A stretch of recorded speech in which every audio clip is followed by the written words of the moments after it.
Hey guys, in this video we're doing supply and demand. We're doing the basics, guys. We're manipulating markets because that's what we're doing. We're doing supply and demand graphs. We're manipulating markets. So let's do it, guys. It is straightforward. It is not so hard. Here it is, guys. A graph, a supply and demand graph. Pretty straightforward. Put your P right here. P stands for price. We're measuring price vertically, okay? That's the big thing. So we're measuring price vertically. Then put your Q right here. I like to tell students what that Q is a generic Q. It's a placeholder for quantity supplied, quantity demanded, and quantity exchanged. That's what we're measuring on this horizontal axis. It's the QS, the QD, and the QE. But the good thing is almost every teacher out there says all you have to do is put a Q. So you got your price and you got your quantity. Again, a placeholder for these three things. Of course, supply is upward sloping. Why is supply upward sloping? Because put it kind of straightforward, guys, suppliers like high prices. That's right. As the price goes up, they are going to supply more and more, okay? They like those high prices. Those prices go up. They are going to be incented to supply more of the good. Demanders, downward sloping. Guys, again, straightforward, right? They do not like high prices. As that price goes up, they're going to demand less and less. So you've got that negative sloped line. Price goes up, they're going to demand less and less. We're moving to the left, right? That quantity demanded is decreasing. Again, back to the supplier. Price goes up. That quantity supplied is just going to increase because, again, suppliers like high prices, demanders like low prices, okay? So that's the basics of the graphs. Do not put QS, put an S, okay? This is the supply function. Capital S stands for the supply function. Do not put QD, put D, okay? This is the demand function. This entire line is the demand function. A capital D stands for that.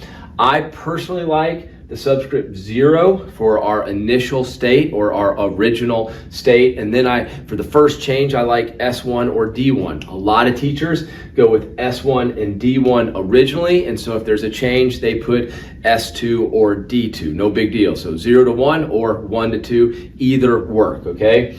Here's kind of like the big thing about manipulating markets, guys. We start with shocks, okay? It always starts with a shock, all right? Something outside of the model changes. What is those things outside the model that change? A determinant of supply or a determinant of demand. So you get your shock. Then what we're gonna do is shift the proper curve, okay? So shock, one of these determinants change, or two of them can. Oftentimes though, for simpler problems, it's just one, okay? So you get a shock, go shift the proper curve, and then go read what's happening to the variables, okay? What are the variables? P and Q, okay? You're always gonna be asked what's gonna happen to P and Q. So again, shock, that's a determinant of supply or determinant of demand changing. Now go shift the proper curve and then read your graph. What's happening to P and Q? So let's go through our determinants really quickly. A lot of students think they have to memorize these. They do not, guys. They're common sense, okay?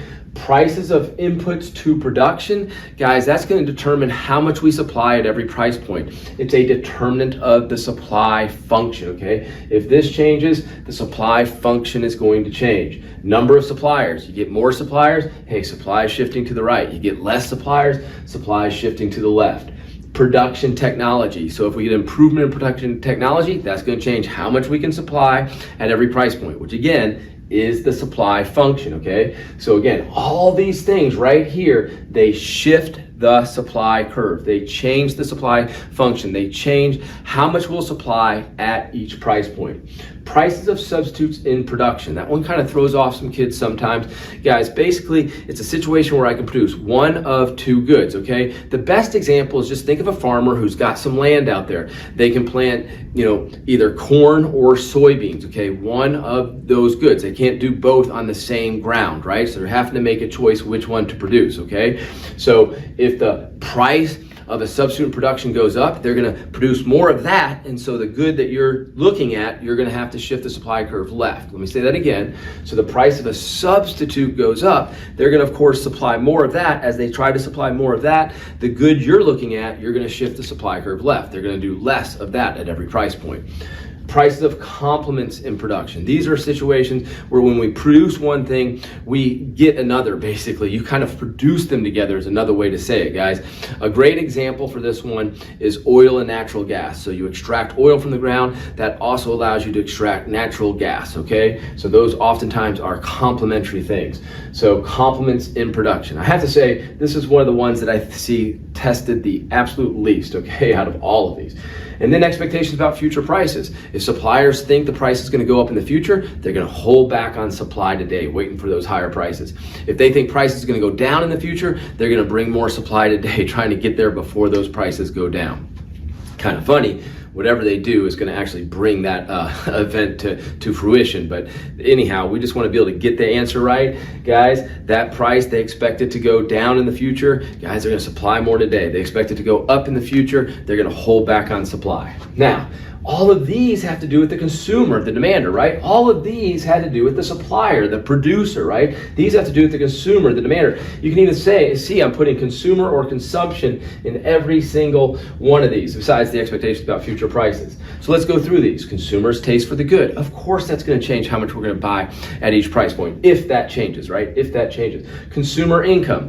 You always have to watch out. Is it a normal good or an inferior good, right? Consumer income goes up and it's a normal good, it's a normal good, we're going to buy more, right? Consumer income goes up and it's an inferior good, we're actually going to buy less. So watch out for that. Consumer income, is it normal or inferior good? Number of consumers. More consumers come into the market, demand shifting right, straightforward. Price of substitutes in consumption. Substitutes in consumption, I buy one or the other. I buy one or the other. I'm going to get a Samsung phone or an iPhone, okay? I buy one or the other, okay? I'm going to get a Honda Accord or a Toyota Camry. I'm going to buy one or the other, okay? Substitutes in consumption, prices of substitutes in consumption. Just by the way, if the price of a substitute goes up, guys, I'm going to buy less of that, so I'm going to buy more of the good I'm looking at. Demand shifts to the right for the good I'm looking at. Complements, I buy them together. My favorite complement in consumption is hot dogs and hot dog buns. That's a great one. So if you ever just need an example, just go with hot dog and hot dog buns, right? If the price of hot dogs go up, I'm going to buy less hot dogs, so I'm going to buy less hot dog buns. And so for that hot dog buns market, guys, I'm going to shift the demand curve to the left. Again, price of hot dogs goes up, I'm going to buy less hot dogs, so I'm going to buy less hot dog buns, shift the demand for hot dog buns to the left, okay?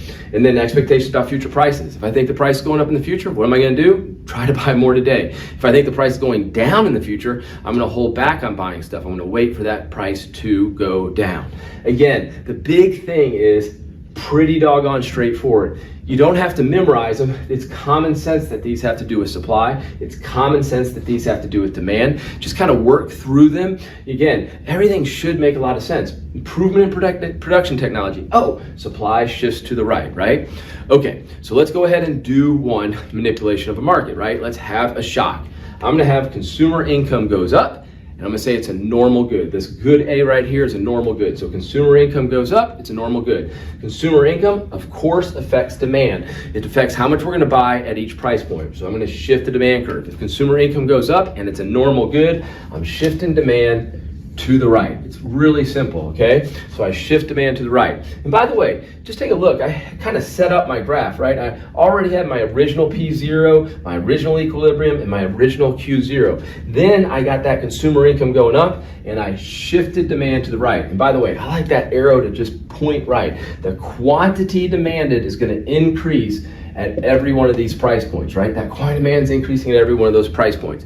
When that happens, guys, that's going to put upward pressure on prices. So prices are going to go up. And when prices go up, you can get that movement along the demand curve, right? Sorry, supply curve. You can get that movement along the supply curve. That's going to move you over to here, E sub 1. So E sub 0 to E sub 1. Now I'm going to mark, okay, there's my new equilibrium, the new intersection point, P1. So I'm going to go ahead and denote, hey, price went up, okay? Actually, I already have, so I've already got that price going up. Then I'm going to bring this down. I'm going to put my Q1, and I'm going to denote, hey, we're going that way, right? Price is increasing, quantity is increasing. The final thing is I want to communicate this in the language of an economist. So what am I going to say happened in this market? I like to say you got to communicate 4 things. What happened to each function? There's 2 functions. What happened to the functions? That's 2 things. And then what happened to the variables? There's 2 variables, price and quantity. So 4 things. The 2 functions, right? And the 2 variables. So here we go. Here's what we're going to say. Here's my bell right there. But very quickly, how we're going to communicate this is we're going to say, hey, we're going to start with whatever curve shifted. That's what's leading in the dance. It's a demand-driven event. So I'm going to say there was an increase in demand, capital D, demand change. Now you can see supply didn't change. Same supply function. It didn't go anywhere, so supply didn't change. I like students to say there was an increase in the quantity supplied though, okay? There was an increase in the quantity supplied. This to me says supply did not change. It was just a change in the quantity supplied. So I know demand increased, supply didn't change. It was just a change in the quantity supplied. Now my variables, very easily, I can say price equilibrium, just looking at my graph, went up. Quantity equilibrium also went up. Guys, go ahead, do these little dashed lines from the equilibrium points, okay? Take your time. Read what's happening to the variables. It's straightforward. If you say, hey, that's my E0, tick it over, go shift the proper curve, the proper direction, find your new equilibrium, tick it to your axes, just take your time reading it. Hey, of course quantity increased, of course price increased. There you go. Demand increased. It was just a change in the quantity supplied. Price increased or price equilibrium increased, quantity equilibrium increased. Straightforward, guys. Supply and demand, the basics. Hope that made sense to you. We'll see you in the next video.